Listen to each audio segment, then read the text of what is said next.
I don't know if this thing's on. I guess it is. It I says thought live. it does say live. Let Oh, me make nope. I sure just it's saw on. it. It's on. Yeah. Hi, guys. We're on Twitter now. I'm Are we currently on Twitter? watching myself. Yeah. Yeah, it's right over here. I'm looking at it right Okay. now. Let me retweet this real fast so people can see.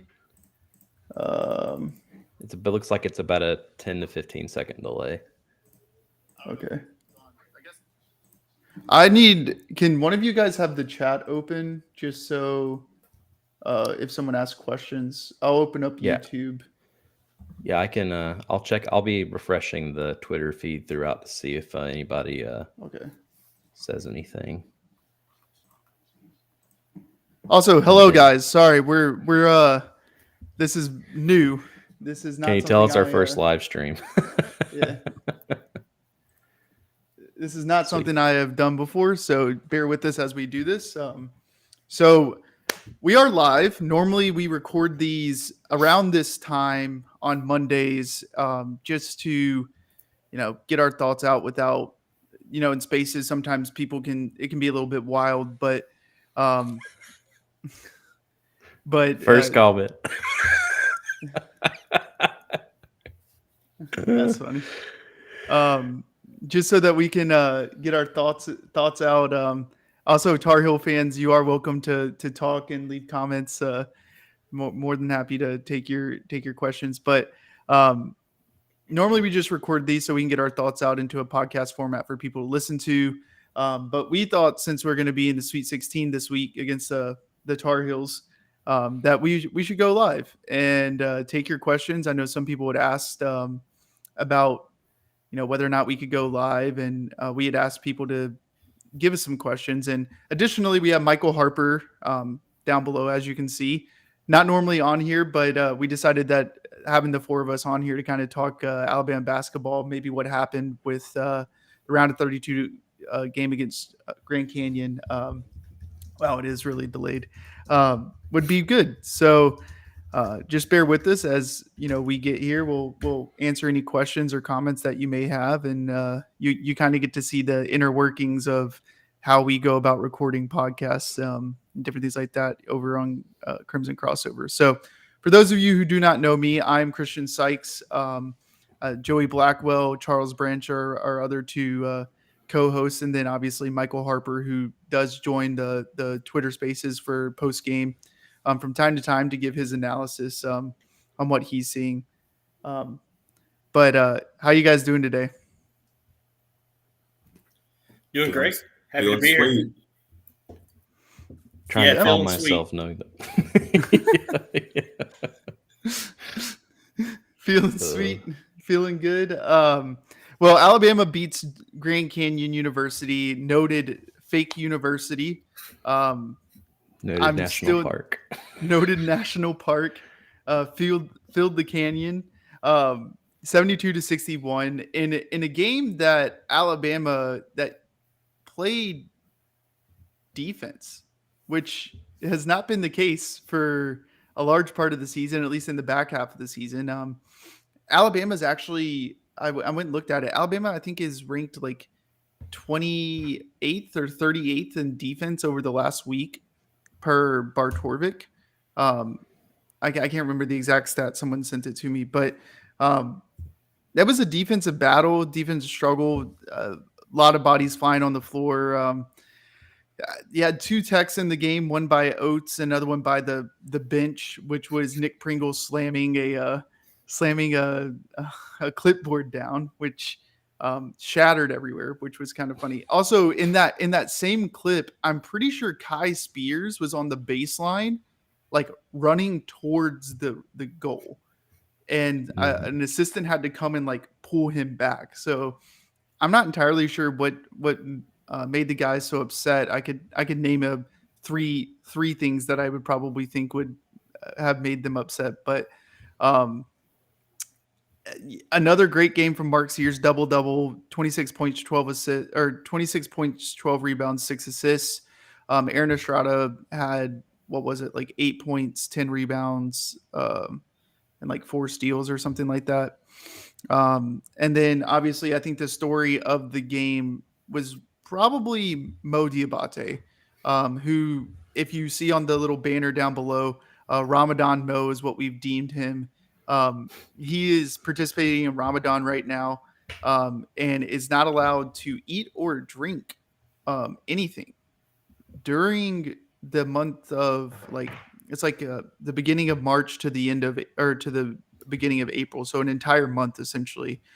During I think it's during sunlight hours. So for these games, it's because they're on the West Coast. So for Alabama fans listening,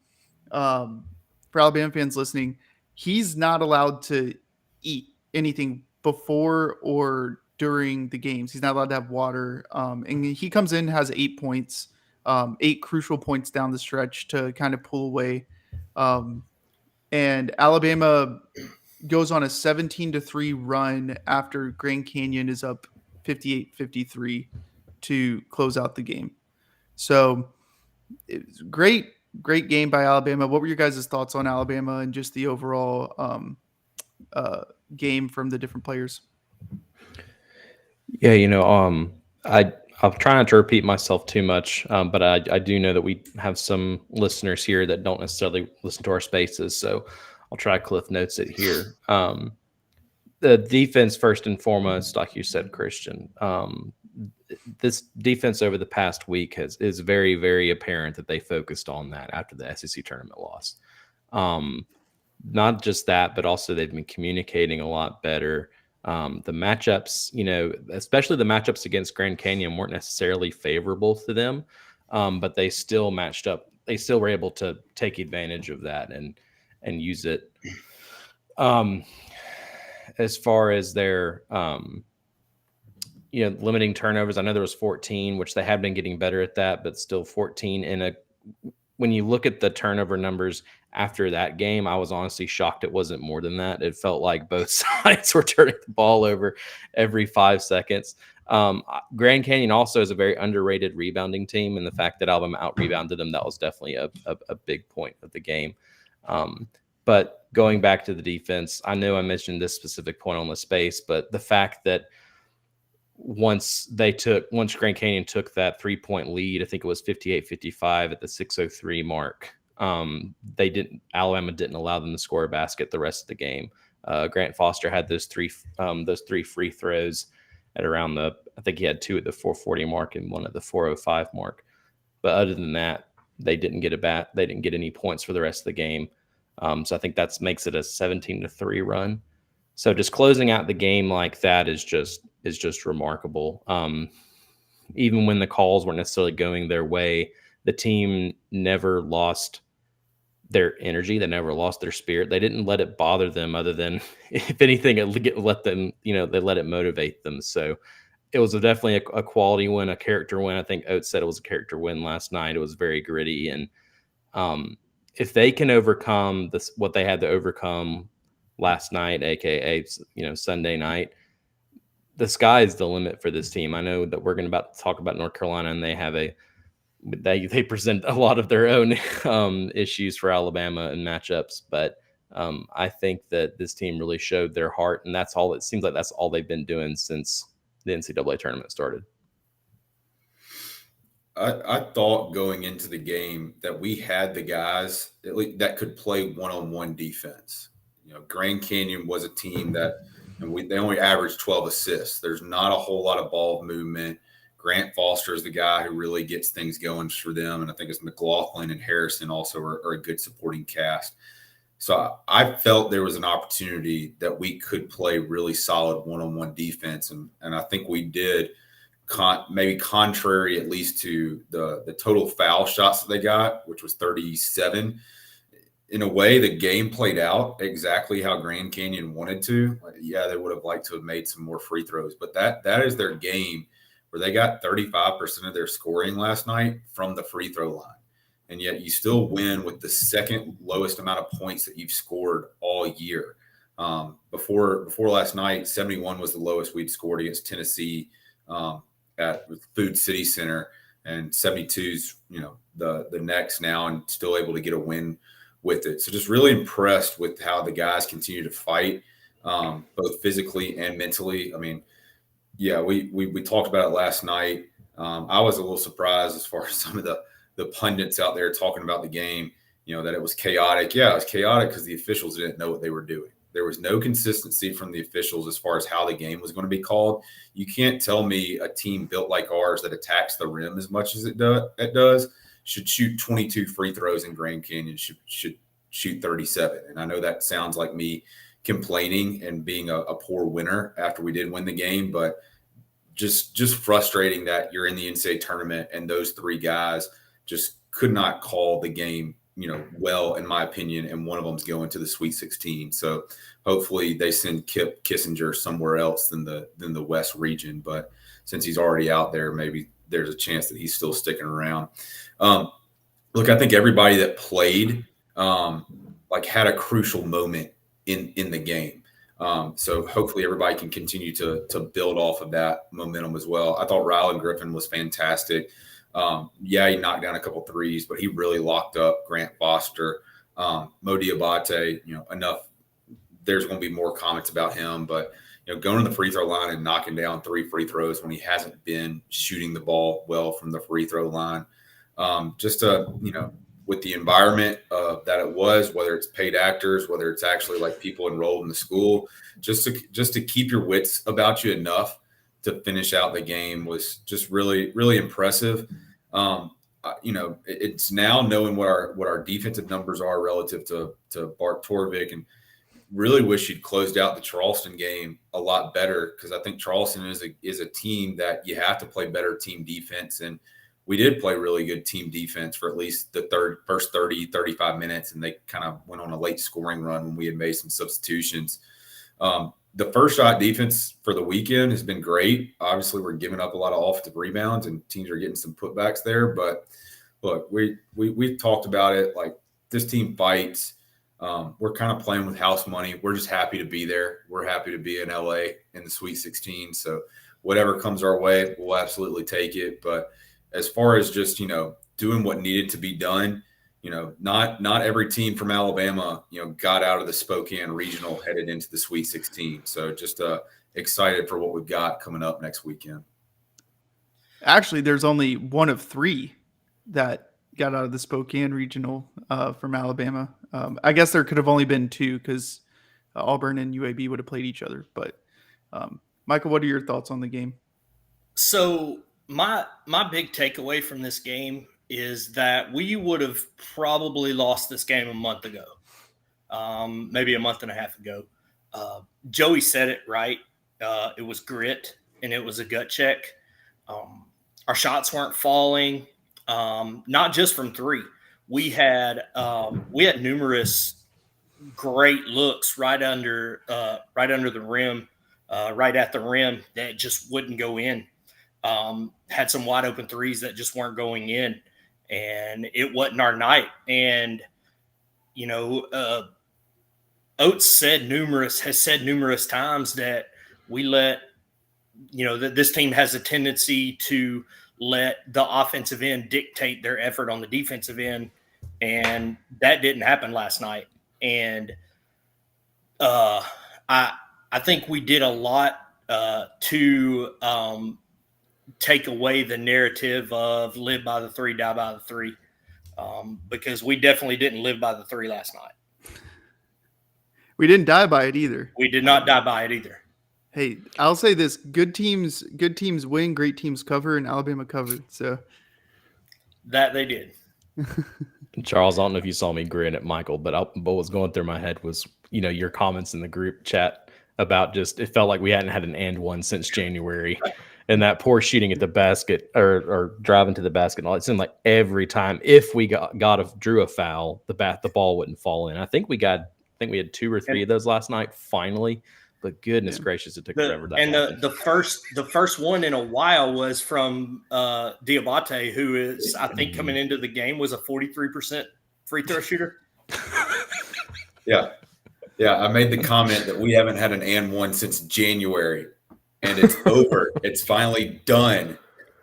It actually, just so for people are aware, it actually hasn't been since January. That might be a little bit of an overreaction, but it felt like it. I mean, obviously, you go back to the Tennessee game at home where we had so many of those shots at the rim where we're getting fouled, just kind of cry off the rim. Where if you had gotten one of those and then gotten the and one to go off of it, that game probably changes. But yeah, that one, that was a huge moment. And I want to say too, like Mo obviously made the play, got the rebound and put it up and got fouled. But Sam Walters was also down there on the other block and made the tip. And there's been a lot of plays this year that Sam has made a crucial tip on an offensive rebound. I'm thinking about the Florida game where he tipped it to Estrada to send it to stretch it back out to, I think it was a 3-point lead. Think about the Arkansas game where he either tipped it to Reitzel or maybe even Estrada again. And Sam gets a lot of flack for his defense, but he was also a guy who had to lock up Grant Foster at times. And I thought with what we've seen from him previously in the year that he was making some strides last night. And I was happy for him to knock down a big three, and hopefully that gives him some confidence going forward too with that shot. Sorry, go ahead, Michael. So speaking of Walters, there were a couple times in the game where he got switched off onto Grant Foster. And initially, I think when he came into the game and subbed into the game, he was on Grant Foster. I was really shocked to see him on there, but he actually did a really good job. One thing that he does well, that Grant Foster does well, is body up on his drives, and he plays through contact.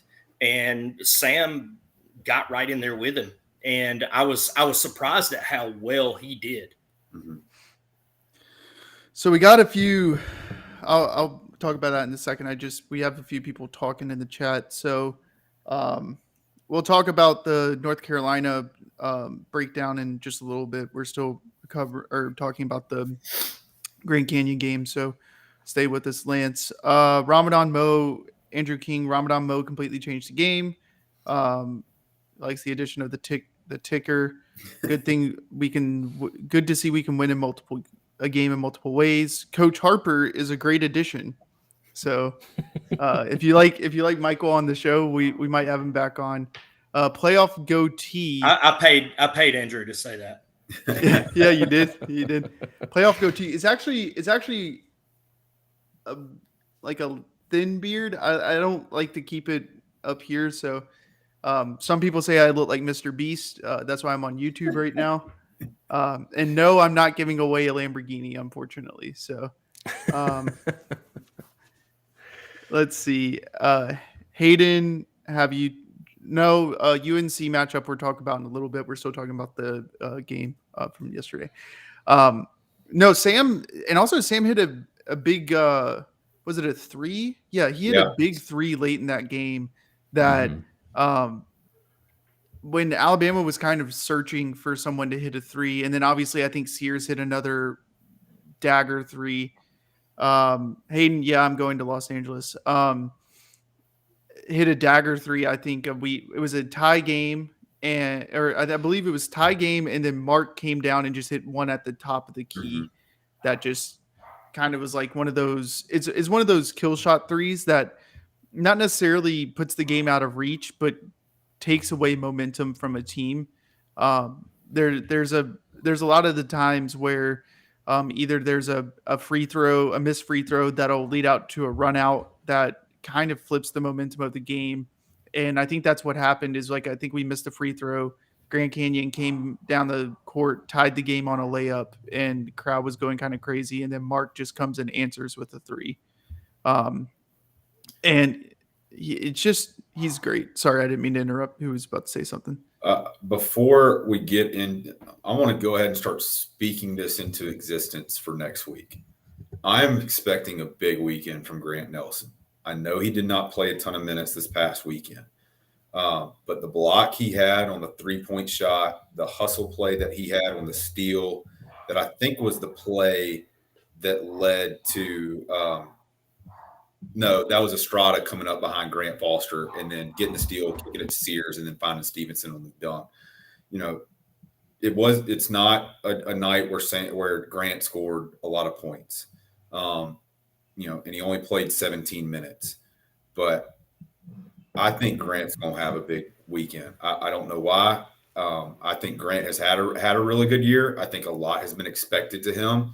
and the expectations that were probably put on him by some fans were not realistic. I was talking with some people today. I kind of feel like he's gotten the Noah Gurley treatment, where he's had some good games, but it's just like there are times of bad play and bad plays that people get really down on him. But I just have this feeling like Grant's going to hit some big shots. He's going to be able to go up against Baycott or Harrison Ingram in the first game. Hopefully get to the foul line where he's been pretty successful. I know right now he hasn't shot the ball well from the free throw line, but he's a guy that he's continuing to make the effort play, and he continues to play hard. And I think he's primed for a big weekend. So my goal this week, not only on this, podcast, live Q&A, whatever, is just to speak it into existence that Grant Nelson is going to have a big week in LA. He did hit some big free throws last night. He was I looked it up and I have the stats right here, but he was 3 for 4 from the line. And two of those came in pretty in crunch time. Mm-hmm. Yeah, it was down the stretch, final minute. I think he hit 2 of them, and then I think Sears hit 2 of them in the last minute, I'm pretty sure, to kind of put that game away. It's funny because the Grand Canyon players were like, oh, well, that game was so much closer. All we needed to do was grab a rebound and we win the game. And I'm sitting there like, I don't know. I don't know about that kind of thought process, because I really feel like down the stretch, Grand Canyon, Alabama looked like a team that had been there before. Alabama looked like a team that in crunch time, in a close game, they knew what they were going to do and they knew how they were going to do it. Grand Canyon played a lot of isolation basketball that, frankly, it made it easy for Alabama to defend. Because if you're not running a set, and Michael, you probably know this more than I do, so I don't want to, speak out of turn on this, but correct me if I'm wrong. If you're not running sets and you're running isolation basketball with just high pick and roll screens like they were doing for most of the game, it's easy to just say, hey, we're just going to switch these. We're going to communicate the switch effectively, and then we're just going to prevent them from getting in the lane, which is what they wanted to do to get to the rim. Am I correct in that type of assessment? Yeah, that's right. They were doing a lot of set up for ISO to get Grant Foster on the right mismatch so he could get to the free throw line. And all there really was ISO on one side of the floor with a side ball screen, or there was a middle pick and roll, and which, I mean, we've struggled to defend the pick and roll most of the year. But I thought I actually have the game on right now, and we did a really good job communicating in pick and roll actions. We also switched really well. They did run some flare action to try to confuse us, which is understandable because we haven't communicated well, and we switched at the perfect times. You could see us not just communicating verbally, but we were communicating with our hands. And we, that was really the best communication I've seen from us all year. The one that sticks in my mind is the triple switch that we did. Yes, it was like Pringle, Estrada, and I think Sears, was it, or was it Griffin? I can't remember. But up at the top where they literally just kept switching like back and forth, and I'm like, where has this been all season? Yeah, like that's just like basic basketball 101, like that type of communication. And Nate said it himself, like, these guys don't want to lose. And I know every team doesn't want to lose, but like you can really tell that they do not want to lose. And for guys like Mark Sears last year, who lost to San Diego State in the Sweet 16, you got to think that this game is just he's going to put it all out there to ensure that the feeling that they had last year at the Sweet 16 doesn't happen again. Which is, and guys like Aaron Estrada as well, who's never been to the NCAA tournament and he's in the Sweet 16 for the first time, and he's a fifth-year senior. This is his last chance. Every single game he plays could be his last game in college. And so it feels like these guys are going to try to will themselves to have, I guess, the top level success, which I guess their goal is to win a national championship. And I mean, I know that that's their goal. Whether or not that they can achieve that, that's to be seen or to be determined. But they're going to die trying is what I'm getting from it. And what makes that even more remarkable is that there's a former North Carolina player out there talking about how this team has chemistry issues. If you have chemistry issues, I don't think you play the way you play like that. I don't think you have your teammates back like that. So those reports of chemistry issues, I think were false. Well, it's not just the North Carolina player. We saw another article come out today about how Nick Pringle was the issue on this team, which is just not true. You mean Nick Pringle, the most liked player on the team, and the player that the other teammates said that he was the most fun guy to hang around? That Nick Pringle? The vocal leader of the team, yeah. It's the same guy who said Alabama basketball would be better off without Colin Sexton. Yep, that's right? The same one. Yeah. That's the same one. And he said some other things last year that I don't want to mention. But let's get to some other questions. I know a lot of people have been asking them. So the whole Reitzel thing, Latrell Reitzel, he was announced yesterday as available to play on Thursday. I do think that they probably took like a little bit of a step back from that, and saying that he has to go see the doctors, which is correct. I mean, like, he needs to be cleared medically. They can't just say, hey, he's ready to go. But do we think that he's just saying that? I mean, there could be a little gamesmanship there, but I don't think Nate's one of those guys that's gonna. I mean, he did do it with Herb Jones, but as far as Reitzel is concerned, like, it really is like a wait and see, because if you're dealing with a spine/head injury, which I believe it's probably a head injury, like, you truly don't know. And so they said he's going to be game time decision. So I personally would expect him to play, but I don't know anything. That's just my opinion. I think with it being another head injury this close to a previous one, you have to be extra careful. Yeah, absolutely. Clint Moses, who I believe is a Tar Heel fan, said, "Don't forget Jalen Washington's coming off the bench. He's 6'10", which I think that's a really good segue into Charles. You said you looked at some of North Carolina's roster, and you thought that their size was a little bit maybe bigger than what it actually was. That's what she said. But sorry. But what did you look at diving into the North Carolina roster? When you think about like bigs in college basketball, I mean, one of the guys on, I guess, the Mount Rushmore for this season is definitely Armando Bacot. I mean, he's been there for years. We saw him last year in the PK 85. Some of these numbers can be flubbed, I guess. But I was just surprised that he's 6'11", 235. Harrison Ingram is 6'7", 235. I personally thought Harrison Ingram was bigger than that. I do know Washington comes off the bench, but looking at North Carolina, Ingram, Bacot, RJ Davis, and Cormac Ryan, all of them play 30 minutes plus. And you got Elliot Kadu and Seth Trimble, who also play decent minutes for them as well.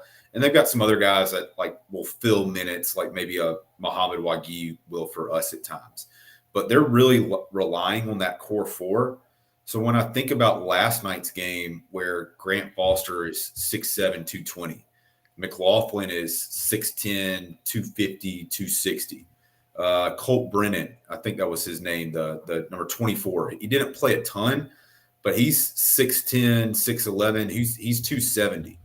Like, and our biggest guys are Nelson and Pringle at 6'8", 6'9", 6'10", 6'11", and about 230 pounds, 235 pounds. So just compared to Grand Canyon, I didn't think there was the length or size necessarily in the post that we might have to go against.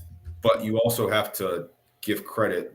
Armando Bacot played a lot of basketball. He's obviously very skilled down there. I think Harrison Ingram's a really good player too. But just as far as matchups, like Pringle or Wagee can match up against Armando Bacot. You can put Ramadan Moe and Rylan Griffin up against a Harrison Ingram. Sears, Estrada, Reitzel could all go up against an RJ Davis. Cormac Ryan's about 6'5", so you kind of want him, a little bit more on a Griffin or Estrada, but there's just not this huge size differential that maybe we've seen against a Tennessee or that we've seen against a Florida. I think, in a way, North Carolina's built a lot like Auburn, but North Carolina's guard play is so much better than Auburn's guard play. I mean, I think Broome and Jalen Williams are very similar to what Bacot and Harrison Ingram give North Carolina. But North Carolina's got RJ Davis, who averages 20-plus points a game, and Auburn clearly does not have that. So I just obviously I could be wrong Thursday when we play, but just as far as the physical presence that we've had to go against in the SEC those past couple games, and then playing against Grand Canyon, I wasn't taken aback that there was this big concern of we're really going to struggle getting to the rim, or that they can just pound it in the paint against us and have multiple guys down there that could get offensive rebounds against us than just a Bacot or an Ingram or whoever it may be. Yeah.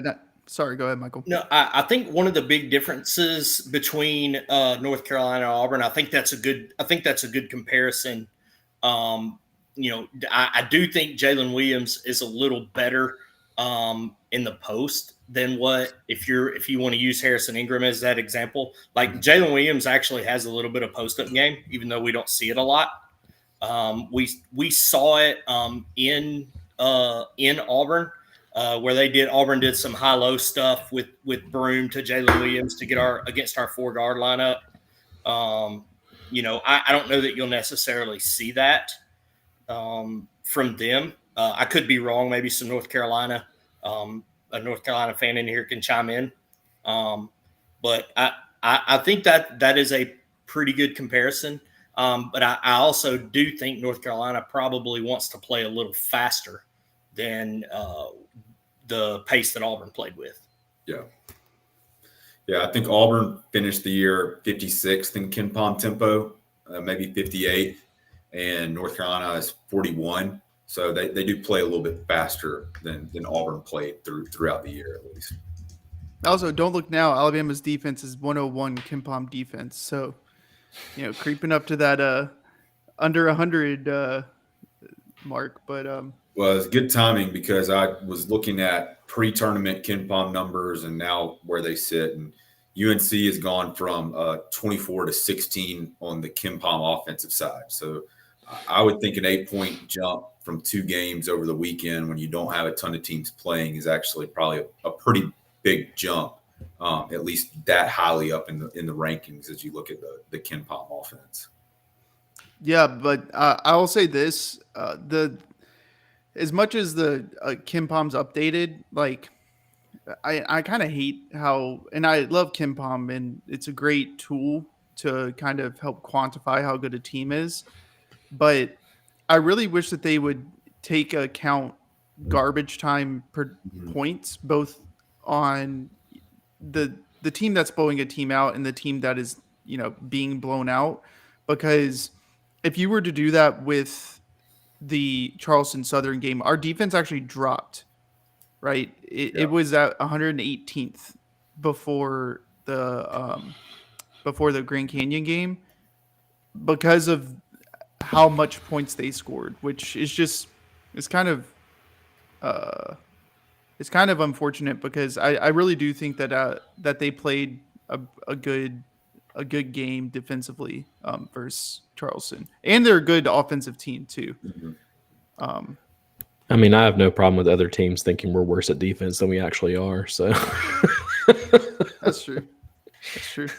Good point. That's a good point. I've heard people say, "Oh, well, teams look at Alabama on the schedule and they're licking their chops because they think that they're going to just be able to score offensively." Obviously, that was not the case with Grand Canyon, and hopefully that can continue with North Carolina. But diving a little bit more into this matchup, what are you guys seeing from this North Carolina team that could potentially cause Alabama some problems as far as how they play or specific players? Well, first off, they do have length. I know we talked about that for a little bit, but people are kind of already forgetting that Grand Canyon also had a good bit of length too. Bama has proven time and time again that I know early on in the season, length was when we were still in the non-conference play. Alabama didn't exactly match up, and they were still figuring things out on defense, which they were figuring things out on defense until about a week ago. So, I think that even with the length North Carolina has, I saw one of the comments was, let me see if I can find it.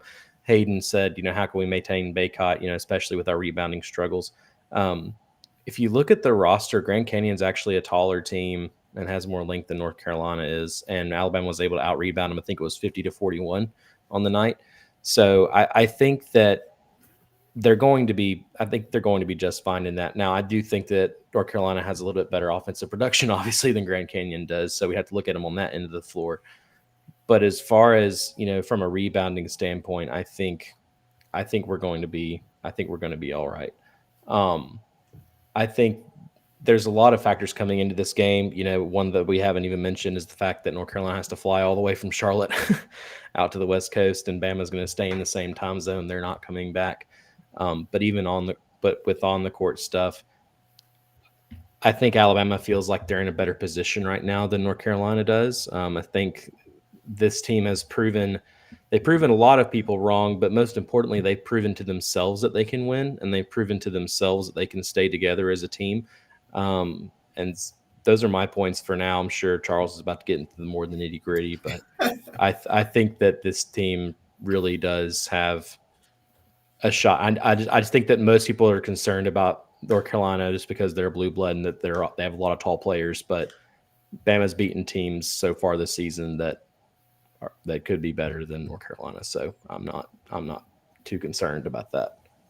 Look, and I'll say this before Charles goes on his deep dive. I think you said this in the group chat, Charles, but North Carolina was ranked below, or Alabama was favored over North Carolina for a majority of the season on KenPom. Mm-hmm. Like if you were to compare the two teams. And it was only until the injuries happened that North Carolina took that edge over Alabama. And that's not me saying Alabama's, guaranteed to win or anything, but for a large part of the season, the metrics and analytics liked Alabama over North Carolina. So it's not out of the realm. I know I've seen some people say, oh, it's going to be a blowout. Alabama's going to lose by 18, 19 points. And that may happen. Like Alabama this season has yet to show away from Coleman Coliseum that they can beat a high level opponent.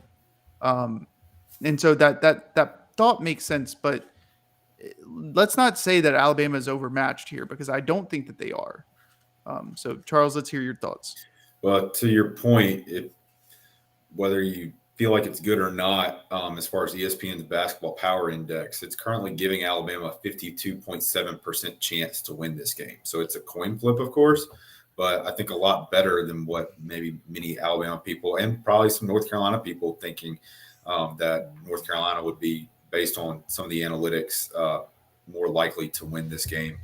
When we played North Carolina in the PK 85 last year, in the regulation point of the game, I mean, we basically played a game and a half with the 4 overtimes. But when we ended regulation, Alabama was 15 of 31 from the 3-point line.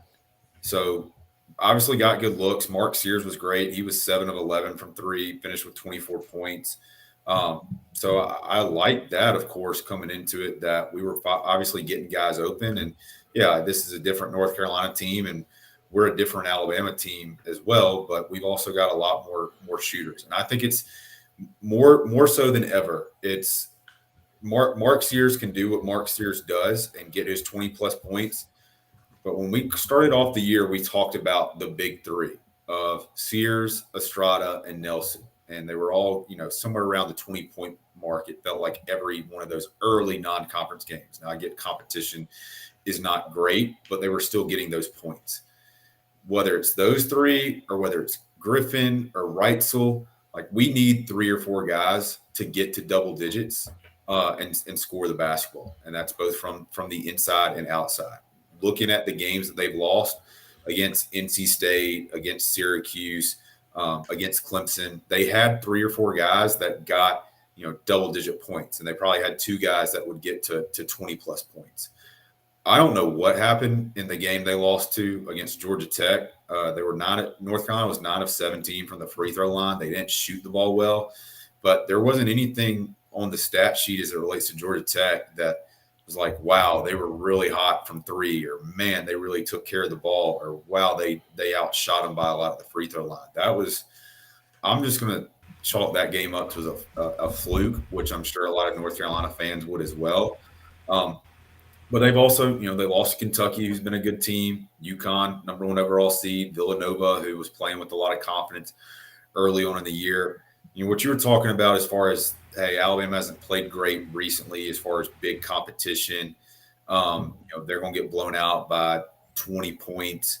Yeah, Alabama will get blown out if we get in foul trouble, we consistently put North Carolina on the free throw line, and we don't shoot well from the 3-point line.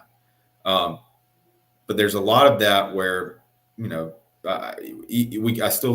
we were at Creighton, we were like 4 of 21 from the 3-point line, and we're still able to play with them. This could be a game going back to like how we played Purdue early in the year, where, our 3s are overmatching their 2s. The difference in the Purdue game was Braden Smith went off from the 3-point line as well, and they shot from the 3-point line pretty well too. But we've shown that we can hang in these non-conference games against really good opponents. So, I'm hoping that even as fast as they have played, our pace is just another level, especially if they're going to rely on those 4 guys. But I think I've been saying this, it feels like every game. So I apologize and I'm a broken record about it. But keeping them off the foul line. Like if we can win the free throw battle, if we shoot more free throws than North Carolina, like I don't just like our chances to win. Like I like our chances to potentially run away with the game as well, because that means we're attacking the rim. Again, hopefully we capture this N1 momentum since we got so many to make up for since January. But that also probably means that they're going to collapse and we're going to have opportunities to kick out for 3. I'm curious to see what we do with Baycott because since it is RJ Davis who scores the most points for them, I'd like to see if we can play him one-on-one. We've been successful at times. I think double teaming guys. I mean, Sears, Estrada, they're really good if they get matched up on a big and creating steals and turnovers. But if you have to beat them 3 for 2s, you obviously don't want to double Baycott where he can kick it out to find a Cormac Ryan or RJ Davis or whoever for a 3-point shot. But it was a fantastic game last year. It was probably one of the top games in all of the regular season, if not college basketball last year. And if I talked a little bit about it, their next opponent, if it's Clemson. The last time they played Clemson, they lost at home, so they could be looking ahead to that. If they play Arizona, they're playing former teammate Caleb Love. Like, can they be locked in from the start? And if they're not, can we take advantage of it and run out to a big lead where they've got to play catch up the rest of the night? But keeping them off the foul line, keeping the guys that we need on the floor and not on the bench with 2 fouls in the first half or 4 fouls in the second half, I think is going to be pretty crucial for us as the game plays out. So, I'm sorry, Christian. I was going to say, absolutely. Go ahead, Michael. So you were already doing that. So a part of just to piggyback on what you were saying with free throws. So I think it's important. It's obviously important for us to stay out of foul trouble, but I think it's important for us to, not put certain guys on the line, not just anyone. So I've got their free throw percentages pulled up. We definitely need to keep RJ Davis off the line. He's an 87% free throw shooter. Baycott's a 78% free throw shooter, which is pretty good for a big.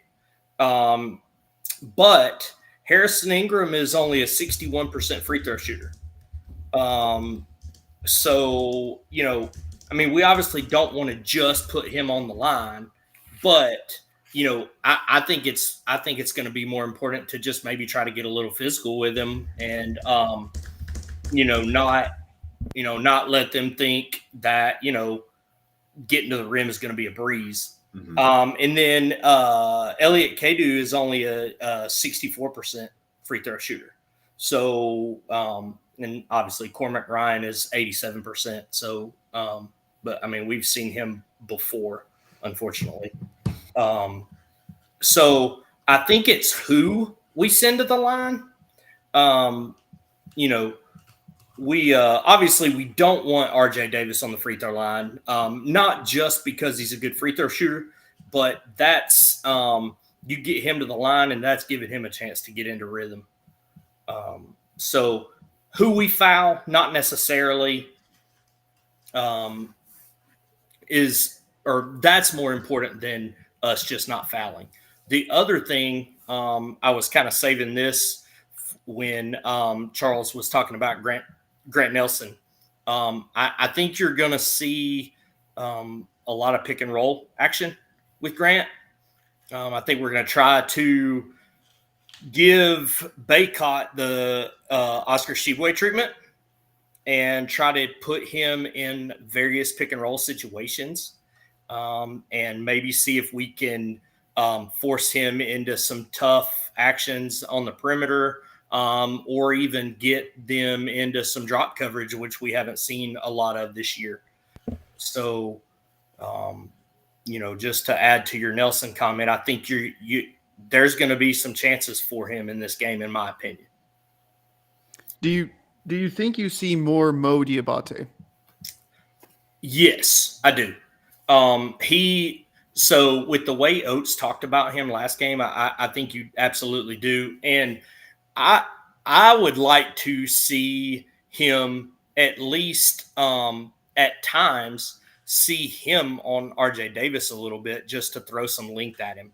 Now I don't know if he has the lateral speed to keep up with him, but I think it's definitely worth a shot to try to put some length on him and maybe slow him down a little bit. Yeah, again, speaking it into existence, Charles Bediako's best game last year, I believe, was North Carolina. There may be one or two others that I'm forgetting. Obviously, he played well against Tshiebwe in Kentucky, but I feel like we all came away from the game against Carolina last year that it was Charles had a breakout game and was primed for a big year. So hopefully, to Michael, your point, you put somebody like Grant Nelson in that role that also brings a different, side of it, that he could pop out behind the 3-point line and get some clean looks out there as well. And whether it's, Baycott trying to stick on him, or if you get, a smaller guard on him, I'm still waiting. I'd still love to see us at some point, just one or two possessions a half at least. Get Grant in the pick and roll, get him matched up with a small guard, and see if you can post him up and just let him go to work down there. One thing that I think you could do, that I wouldn't be surprised to see, especially if Reitzel is able to go, which I do expect him to go, is to put Nelson in the corner some, and then have one of our guards in the dunker spot, if we're not in our 5-out stuff. And we did that. We've done that in the past. We did it some last year. We did it a lot in 2021.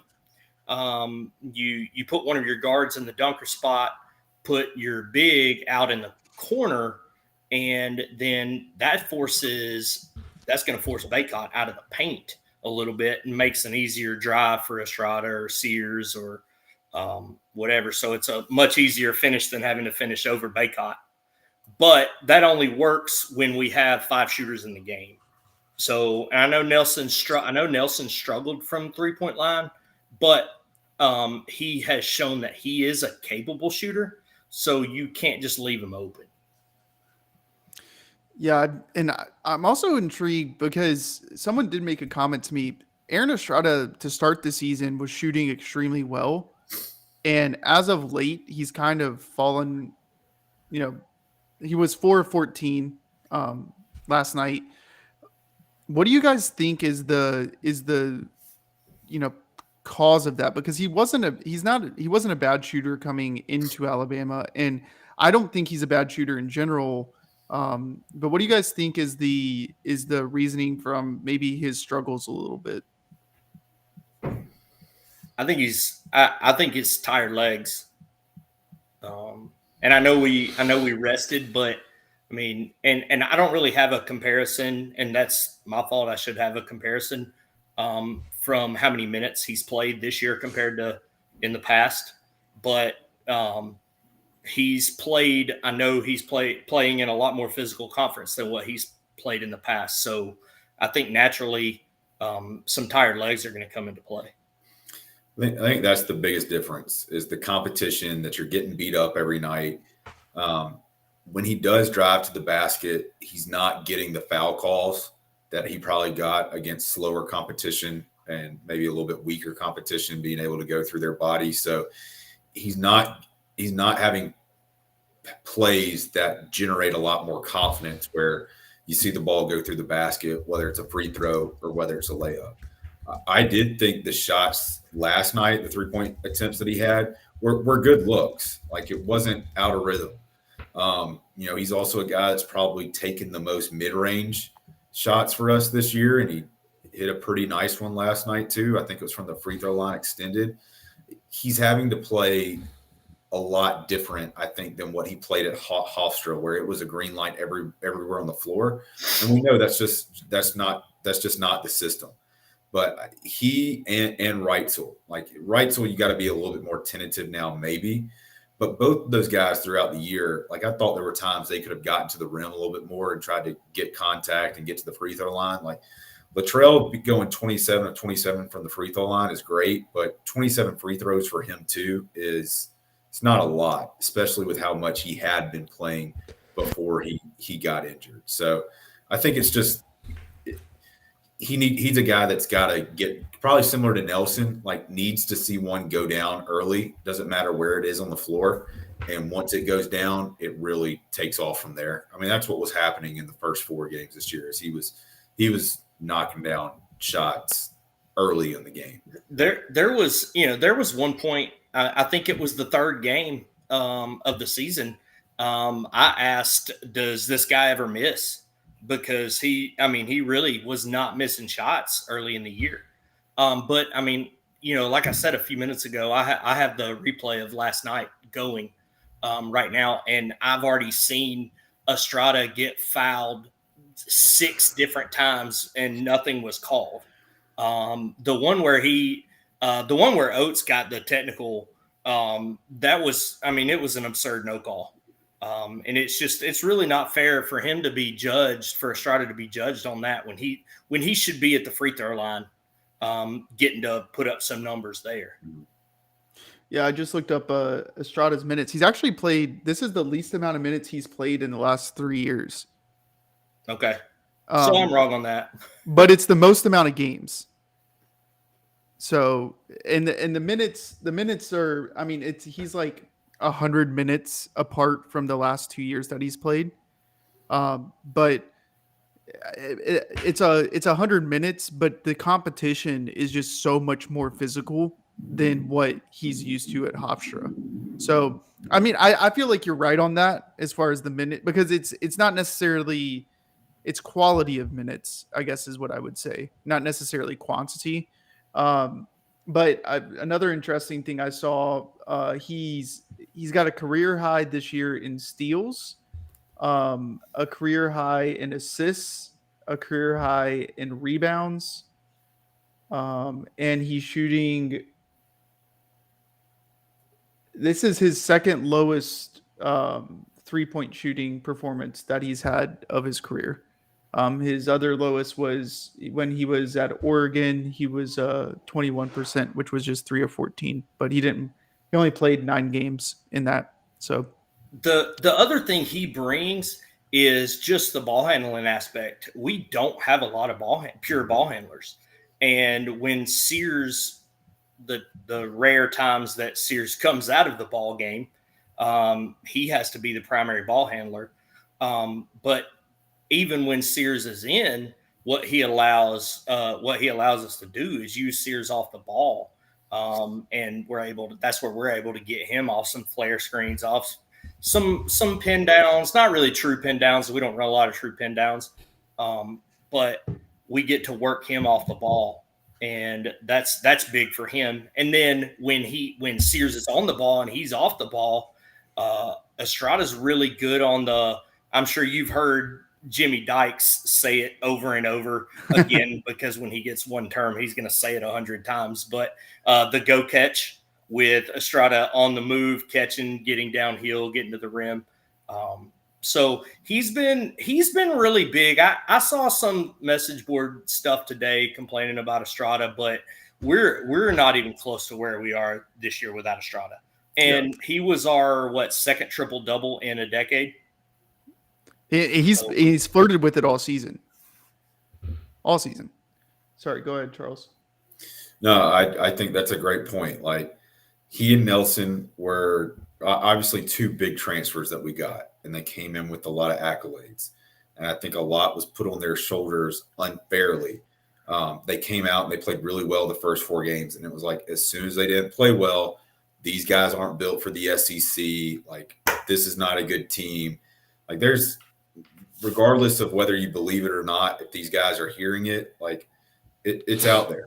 Like, I'm sure they're hearing it, and that gets into you're trying to play yourself out of that while also, trying to do the right things for your team. So it's just you gotta expect that our guys are playing with confidence. I mean, I think we saw that, especially coming off the Charleston game, and like even though the layups weren't falling and the shots weren't falling, like they found confidence on the defensive side.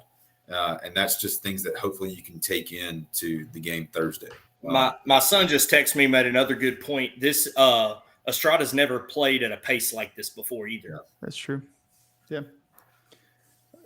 Interesting note on Latrell Wrightsell, because now I'm down in the dungeon of sports reference, so I'm going down a rabbit hole.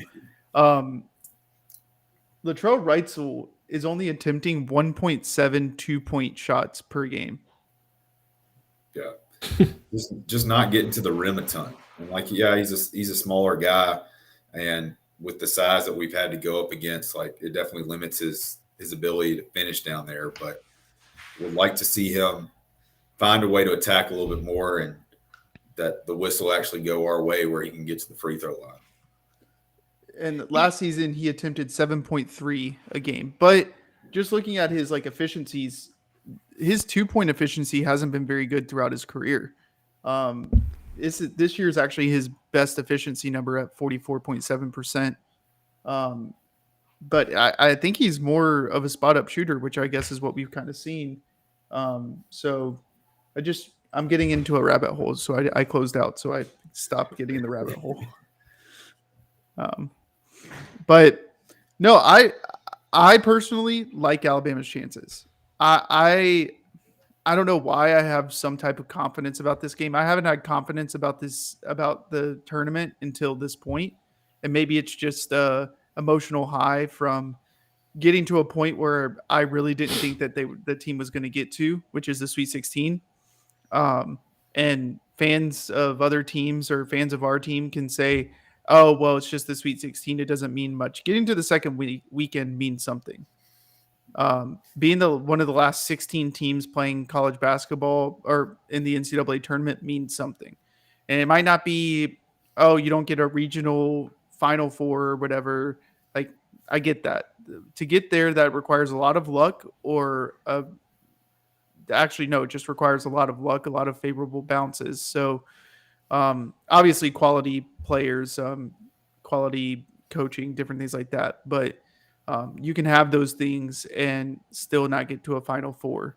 But I've got some confidence for this team. I guarantee you that they're going to be excited about playing in Crypto Arena, Crypto.com Arena, which for those of you who don't know, that's where the Lakers play. There's a lot of history in that building, and I guarantee you that the guys are going to be excited about that and ready to go and ready to prove some people wrong, which is what they've been trying to do all season. And I'm not saying the phrase that all Alabama fans have been saying. I'm not doing that. But I think this team's got a chip on their shoulder and they're ready to prove some people wrong.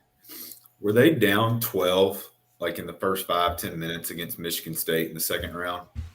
Yep. Yes. And interesting fact about that, Evan Maya, who we were supposed to have on last week, obviously things didn't work out with that, but he tracks kill shots, and North Carolina is one of the worst teams in the country as far as being able to come back down from being able to put a run together. Obviously, he posted that, and then they went on I think like a 17-0 run, which is kind of funny. But if Alabama, I think it can kind of shell shock North Carolina, there's a chance there that as long as you can, I think I've talked to Andrew Parrish about this.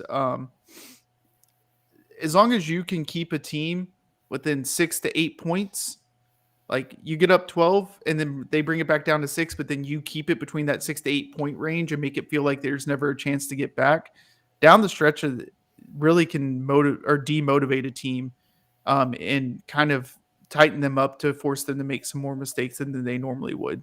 So that's what I hope happens. I don't know if it will. Well, and when I think about last night too, the games that we had against Clemson, Purdue, Creighton, Arizona, like we had leads in those games in the second half. It was talked about a ton by us and media and Coach Oates. Like we'd get to the point where it would probably be winning time and we just couldn't close it out. And in a little bit like we did that last night too. We got up 42-32. We got up maybe 49-38 or 40 whatever. And then Grand Canyon comes back and takes a 3-point lead. But we kept our wits and our poise about us and were able to reclaim the lead, as you said, finish on a 17-3 run and finish the game off. So this team has grown. And we talked about, we think this is a team that could play its best basketball in March. I don't know if I would say that. Obviously the defense this past weekend is playing its best basketball, but it's playing basketball it's playing the level of basketball you need to play if you're going to make a run in March. And that's not just talking about last weekend. Like what you played last weekend, if you play Thursday night, you're going to give yourself an opportunity to win the game. And that's all you need right now. Absolutely. And then Luke Robinson from Locked On Alabama said something that kind of resonated with me when he was talking about what was it? He was talking about, dang it, now I lost my train of thought. Oh well. This is when in the podcast I could go back to this, cut this out, and re-record it. But I had a thought and it's gone away. So it is what it is. What do you think about Jaron Stevenson coming into this game and kind of keeping his emotions in check? I don't think it's a Jaron Stevenson game. I don't think it is, but I do think he's going to obviously get 10, 12 minutes like he typically does. And, it needs to be 10 or 12 minutes where he's, doesn't have to produce and hit 2-3 threes or anything like that. But last night, he struggled with foul trouble. I thought there were a lot of times where he was within his principle of verticality and they still called the foul on him, which is very frustrating to watch. But he's obviously going to play in this game, and I can imagine him to be emotional being a North Carolina kid. It came down to these two schools, and he's playing with us. So I agree it's not a game for him, but man, if he could come in and knock down a couple shots with this team and how they've kind of rallied around Ramadan Mo and Mudita and all that, you would feel like really good vibes, of course, if Stevenson could do that and kind of give the team some confidence and momentum as well. Yeah, I think he needs to learn, and I know he knows how to do this, but I think he needs to go and attack the rim more I think Yes. for a lot of the times he's just kind of sitting out there, not settling for threes because they're open shots, but not being aggressive. And he's a bigger guy that could, go up, get some contact, maybe get a foul call and go to the rim. And we're just not seeing it. Sam Walters is kind of the same way. You saw it last night when he turned the ball over and he was in that corner and he did a pump fake, went to the lane without really any direction and got a shot block. And the moment he started driving into the lane, I was like, this is going to be a turnover. Just because there have been times for Sam, I will say, that he has been successful getting to the rim, getting through contact, and being physical, but more often than not, that's not the case. So that last night probably wasn't the game for him to do that, just because of the way the game was being officiated and played. I think the next step in Sam Walters' development is learning the, not just pump fake and getting to the rim, because that's what he did last night, but the pump fake, one side dribble, and shoot the three, which is one of Reitzel's best attributes. Is he's not just a spot up shooter. He can make you pay for closing out too fast as well. If he can, in the offseason, work on that. And then also the play I've been thinking about was, Brandon Miller, getting a handoff ball screen, basically one dribble or just getting the handoff, set your feet and shoot. Like if Sam can be that type of player going forward, sky's the limit for him. Absolutely. Last thing I just want to talk about is Nick Pringle's passing ability, because I don't know where that came from. I know last year he did it a couple of times, but someone likened him to prime Al Horford down in the paint with him passing out to Sam Walters. I'm not entirely sure who said that. I don't know if that was our chat or the Crimson Crossover chat. I'm not entirely sure, but look, y'all forgive me for a second for bringing football into this. But when you go to an Alabama football game and they play the old, highlights and it's going through the different characteristics, and I think the one's intensity where the defensive back knocks out the Illinois guy and the get the big boom from the student section. I'm gonna go ahead and put this out there for Gonzo. Like, can we get a video like that for basketball and it be a slow motion Nick Pringle pick on the Grand Canyon guy? Yes. Yes. I mean, we might get a double boom on that one for intensity with the taking the dunk. That was awesome. Yeah, I had a friend in another chat that I'm in say that if that were football, Pringle would have gotten called for a blindside block. You're just standing there. What do you mean? The guy ran into him.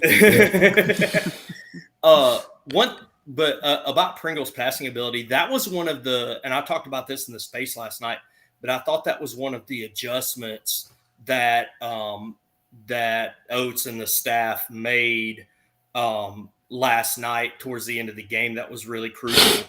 And it was not, it was off the pick and roll, but it was a short roll. And so we're just rolling. He's just rolling to the free throw line. We get the ball to the free throw line and he can either spray it out. But at the end of the game, where he took the short roll, took two dribbles like he was going to go up, and then hit Diabate on the cut for the layup, which that kind of, to me, that sealed the game. And so that was a great adjustment by Oates, but then for Pringle to be able to do that when we haven't seen a lot of that from him this year. No, absolutely. And also Mark Sears facilitating last night was exceptional. He made the right decisions at the right time. And a lot of his turnovers weren't passing turnovers. He was exhausted and he got his pocket picked. And last night, more than ever, we saw vocal leader Mark Sears. I felt like throughout the game, getting guys under control, telling them where they needed to be, just trying to get them energized. So that was great to see. Yep. So do we have anything else to talk about? I guess, do we want to talk about Clemson, Arizona? Or no? It's up to you guys. I don't look past the current opponent. I think it would be bad luck. I think it would be bad luck. Okay, well, Yeah. the only reason I said that is because of podcast purposes. As far as maybe we'll do an emergency podcast if we win. We can do that maybe on Emergency Friday. podcast Friday if we win Thursday. Yeah, that's what I'll probably do. Yeah, because You can do it live from. I'll do it in the arena while the game's going on when we are winning by 15. Goodness. But no, I'll say this: Nate Oates last night did an exceptional job coaching. Not only coaching just the X's and O's, but the player management and talking to the players, being a calming voice. When the Pringle thing happened, normally you would see Oates go and start yelling at him, but he went over there and calmed him down. And that's what I've been wanting to see from a development standpoint from Oates. I think he's a great coach. And just being able to player manage in critical times is something that at times throughout his tenure at Alabama, he's kind of been lackluster on, but really showed me something that yesterday as far as what he was able to do. So just wanted to mention that. Also, yes, for everyone that has probably heard the upbeat time, my wife is going to Disney and no, she will not be in the house for the game. She'll be at the game. So if we lose, it's Sam's fault. So everyone knows. Everyone's clear it's Sam's fault if we lose. So if we get behind, she can just go and walk around the concourse. That's she's the same as her night. Something like that.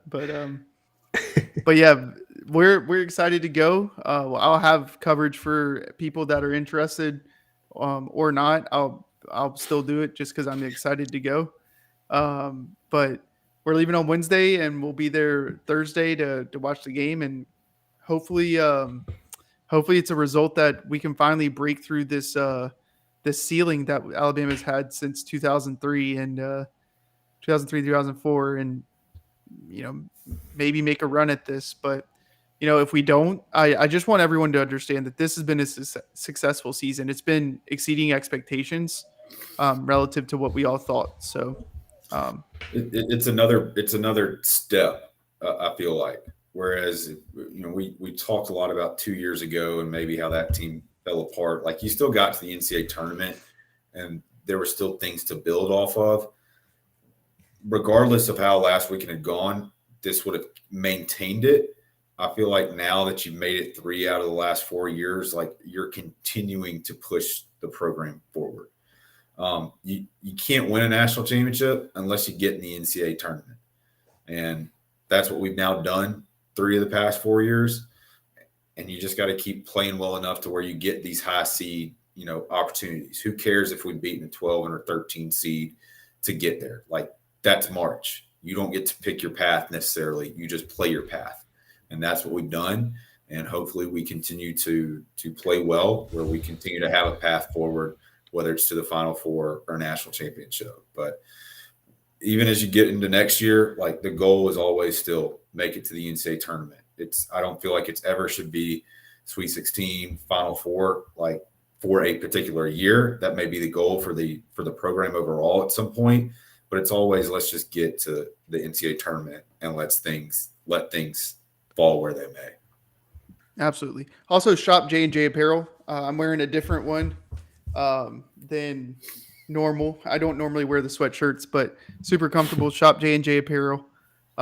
We might have I'm trying to get them to make a Sweet 16 shirt. They said maybe if it was a once in every 20 year type of thing, they would, but I told them it's the first time since 1990 that we've been to back-to-back Sweet 16s. I feel like that deserves a shirt, but who knows?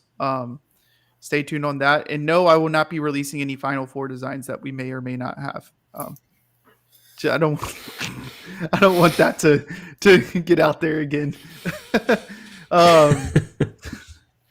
But with that, I think we're good to go. And we'll talk again, hopefully, on Friday. And if not Friday, then we'll talk again on we'll have a podcast out next Monday. So roll Tide, and we'll talk again soon. Roll Tide. Roll Tide. Roll Tide.